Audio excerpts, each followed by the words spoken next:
Você que está me assistindo, por acaso você já parou para pensar como são as leis da física dentro da Bíblia? Não?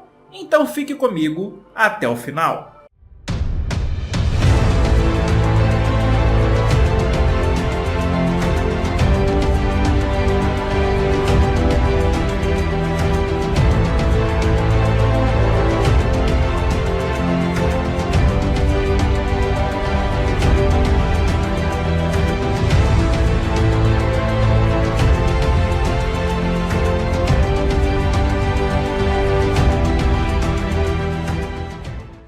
Então fala aí galera, meu nome é Antônio, eu sou um especialista em teologia reversa. Aqui nesse vídeo eu vou te mostrar como que a gente consegue desconstruir a Bíblia mostrando pontos científicos, pontos racionais que dificilmente você vai ver dentro da sua instituição religiosa.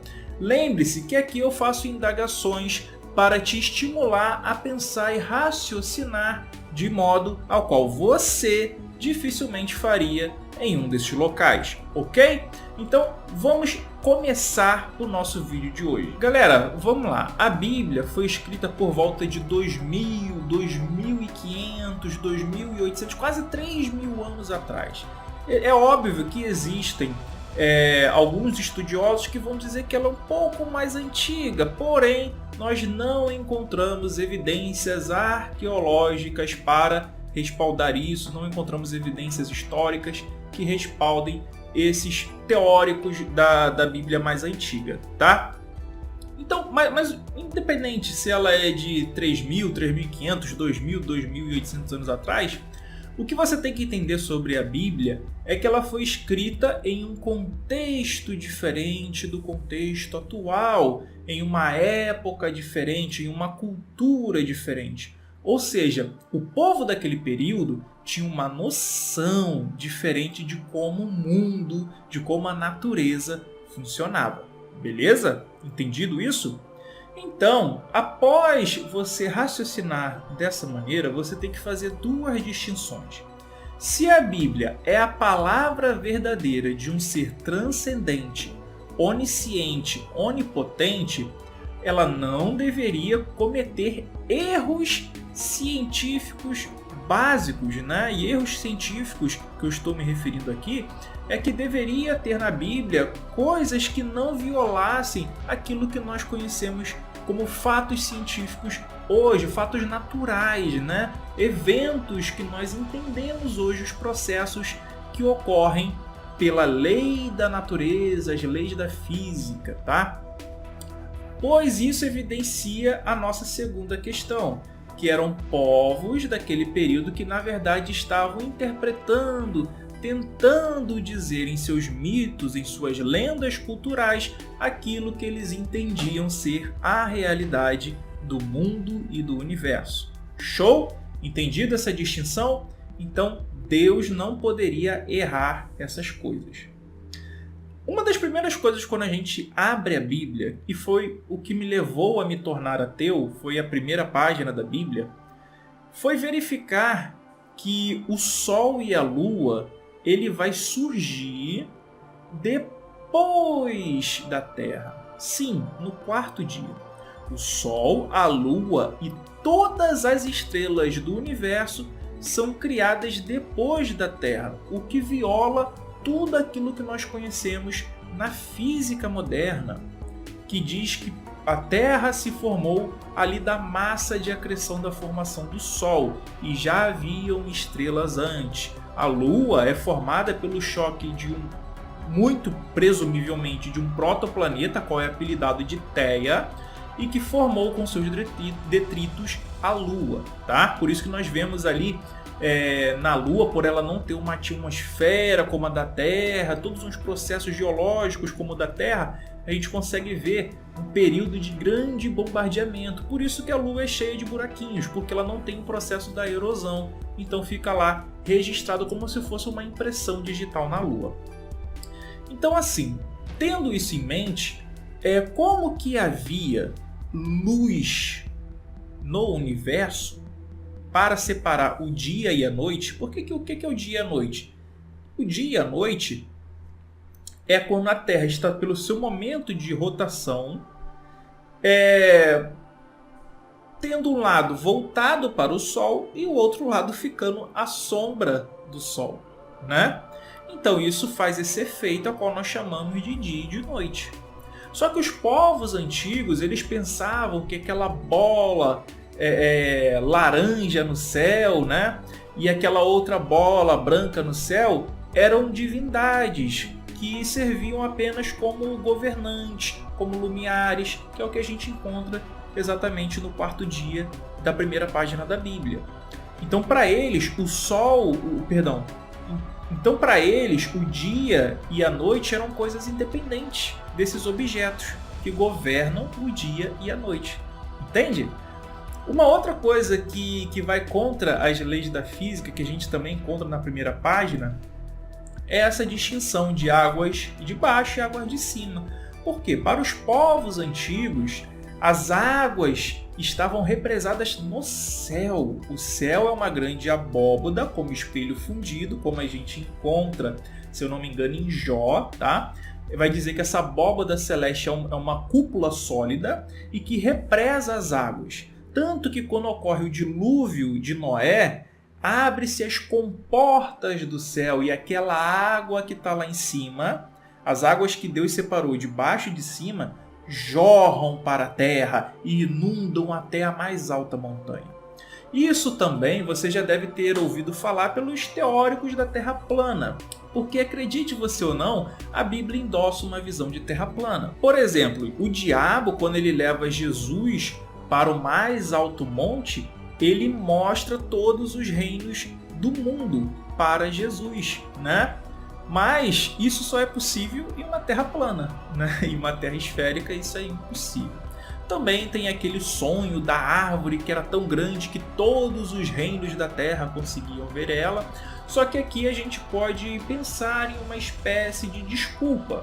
A gente pode pensar que os reinos eram só um reino local, né? É o que tentam justificar por aí, não é?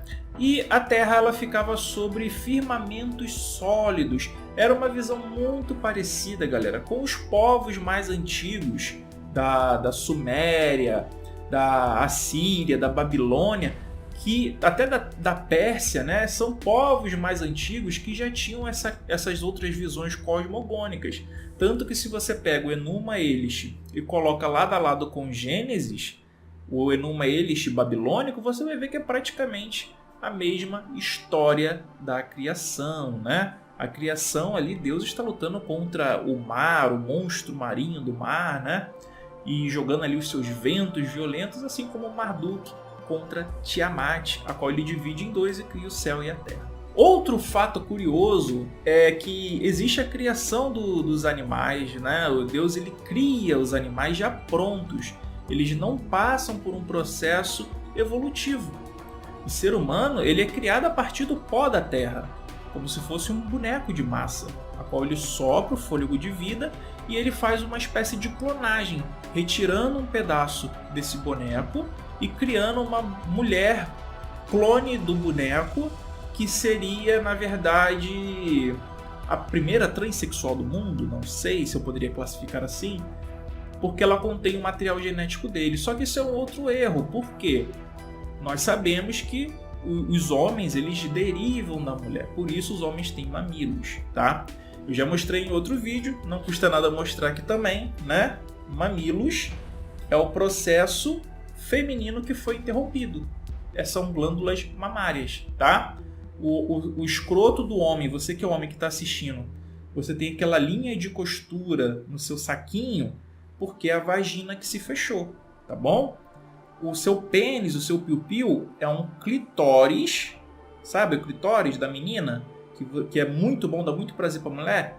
Então, o clitóris, ele aumenta e vira o seu piu-piu, tá? Então, nós somos uma mulher hormonizada. Então, assim, quando a gente vai entender essa questão de criação de animais e os seres humanos, né, que também é um animal, que também é um macaco, fica difícil a gente entender como que a gente compartilha tantas doenças que são genéticas, ou seja, só podem ser transmitidas através de uma parentela sanguínea com outros animais, né? Existem doenças que os seres humanos têm, que outros animais também têm e que só podem ser passadas através de material genético. Sem contar a paridade com o material genético utilizável, não aquele que é neutro ou que é morto no nosso organismo, que nós temos com os animais conforme a gente vai tendo uma certa proximidade. Como, por exemplo, nós temos uma ampla gama de similaridades com os mamíferos. Nós temos uma ampla gama de similaridade um pouco maior, ou eu posso dizer bem maior, com os nossos primatas, né? Os chimpanzés, os bonobos, os gorilas, os orangotangos. E nós temos também os registros fósseis. Então o criacionismo ele peca em vários pontos cruciais. Por exemplo, por que no registro geológico nós não vemos uma baleia azul lá no Cambriano? Por que nós não vemos um coelhinho pândego e fofinho no Triássico? São coisas que o criacionismo não consegue explicar, né?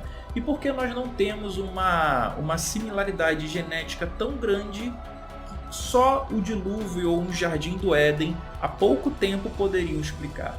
São essas algumas indagações que os criacionistas não conseguem explicar e que as leis bíblicas que foram criadas por um povo explicam do porquê elas estarem na Bíblia, e não um ser transcendente, onisciente, onipotente que saberia que nada disso faz sentido.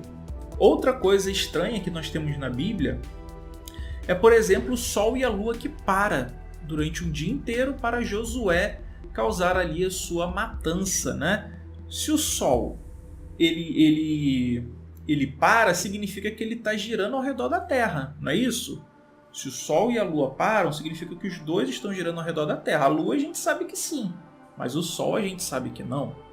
Aí alguns podem falar, não, mas o que parou foi a Terra. Mas se a Terra parou, por que a Lua não continuou? Né?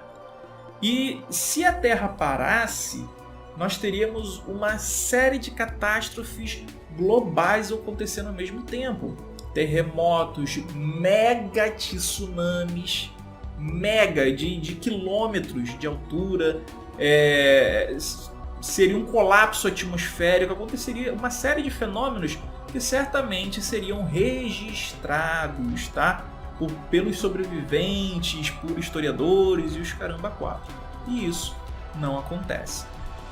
Outros fatos curiosos que nós podemos ver na Bíblia são, por exemplo, contos fabulosos, né? Como, por exemplo, cobras que falam.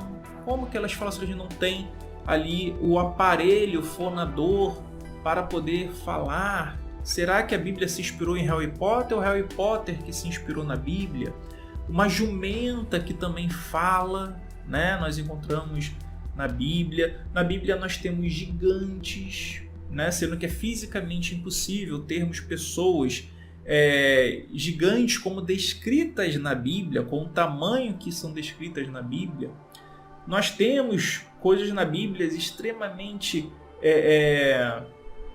absurdas, como machados que passam a flutuar, uma seleção artificial com varas pintadas com listras diferentes, né, para poder você fazer ali as ovelhas reproduzirem da cor, do tipo ao qual você quer. Nós temos quebras de leis físicas, como por exemplo Jesus andando sobre as águas, mortos que ressuscitam. Então assim, galera, as leis da física na Bíblia, elas são impossíveis no mundo real. Lógico, ali se trata de um livro de mitologia. E não é a primeira opção, um livro criado por uma entidade cósmica transcendente, onisciente, onipotente. Não. Aquilo ali é um livro de mitologia criado por um povo. Por isso aquele Deus escolhe um povo específico, porque foi aquele povo que o criou. Então assim, existem inúmeros absurdos físicos, lógicos na Bíblia. E esses absurdos só podem ser explicados se aquele livro por inteiro for criado por um povo que não sabia aquilo que nós sabemos e entendemos hoje, e não por uma entidade cósmica transcendente que deveria saber e explicar corretamente os devidos fenômenos. Então eu peço a você que, se esse vídeo aqui te gerou muito valor, muito conhecimento e te fez refletir e indagar sobre a nossa realidade, sobre o nosso mundo, eu peço que você se inscreva no canal, que você deixe aqui o seu joinha, porque esse vídeo aqui ele tem que chegar a mais pessoas, para que as pessoas possam refletir e pensar sobre isso que nós conversamos de uma forma científica, de uma forma racional, de uma forma que desperte o intelecto e a curiosidade dessa pessoa.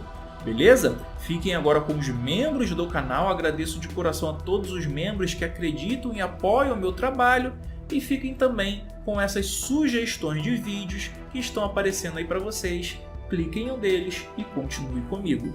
Um grande abraço, valeu, falou, fui! Tchau, tchau, galera, tamo junto!